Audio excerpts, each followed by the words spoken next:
Venezuela की सत्ता और भारत की आस्था जब ये दोनों मिलती हैं, तो कहानी जाती है पुट्टापार्थी के सत्य साईं बाबा तक। वेनेजुएला की अंतरिम राष्ट्रपति डेल्सी रोड्रिगेज जो सत्ता के केंद्र में है, आस्था के स्तर पर सत्य साईं बाबा की अनन्य भक्त मानी जाती है। डेल्सी की कुर्सी पर बैठते ही उनकी सत्य साईं बाबा के प्रति आस्था चर्चा में आ गई है। डेल्सी सत्य साईं बाबा की भक्त है और उनके दर्शन के लिए भारत आ चुकी हैं।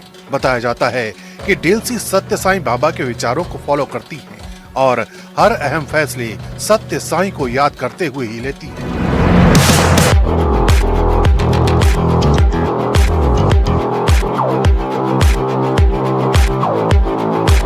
डेल्सी रोड्रिगेज ने उपराष्ट्रपति रहते हुए 2023 और फिर अक्टूबर 2024 में आंध्र प्रदेश के पुट्टापार्थी का दौरा किया। बाबा की समाधि पर माथा टेका और साईं समाधि मंदिर में श्रद्धा सुमन अर्पित कर शांति और ऊर्जा का अनुभव किया। इस भक्तिमय यात्रा की तस्वीरें अब सोशल मीडिया पर तेजी से वायरल हो रही हैं। हालांकि डेल्सी अकेली नहीं है।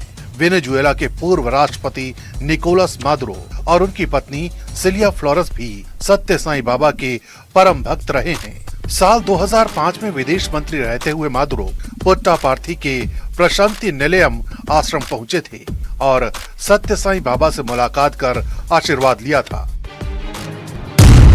2005 में विदेश मंत्री रहते हुए मादुरो की पुट्टापार्थी यात्रा।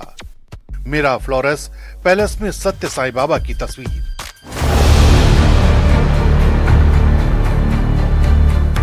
कहा जाता है कि मादुरो के बेडरूम और वेनेजुएला के राष्ट्रपति कार्यालय में साइमन बोलीवर के साथ सत्य साईं बाबा की बड़ी सी तस्वीर लगी रहती है। बिना उसे माथे से लगाए कोई बड़ा फैसला नहीं लिया जाता। इतना ही नहीं, 2025 में सत्य साईं की जन्म शताब्दी पर मादुरो ने उन्हें प्रकाश का प्राणी कहकर श्रद्धांजलि दी थी। 2011 में सत्य साईं के समाधि लेने पर राष्ट्रीय शोक घोषित।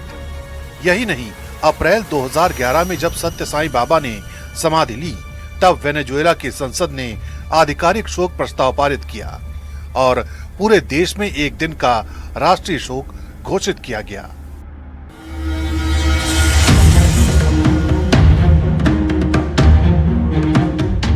आज जब वेनेजुएला राजनीतिक और अंतर्राष्ट्रीय दबाव के दौर से गुजर रहा है, तो माना जाता है कि डेल्सी रोड्रिगेज सत्य साईं बाबा के मानवीय मूल्यों से ताकत ले रही हैं। तानाशाही के आरोपों से घिरी सत्ता हो या संकट की घड़ी, वेनेजुएला के ताकतवर चेहरों की आस्था भारत के उस गुरु से जुड़ी रही जिनका संदेश था, सभी से प्रेम करो, सभी की सेवा करो।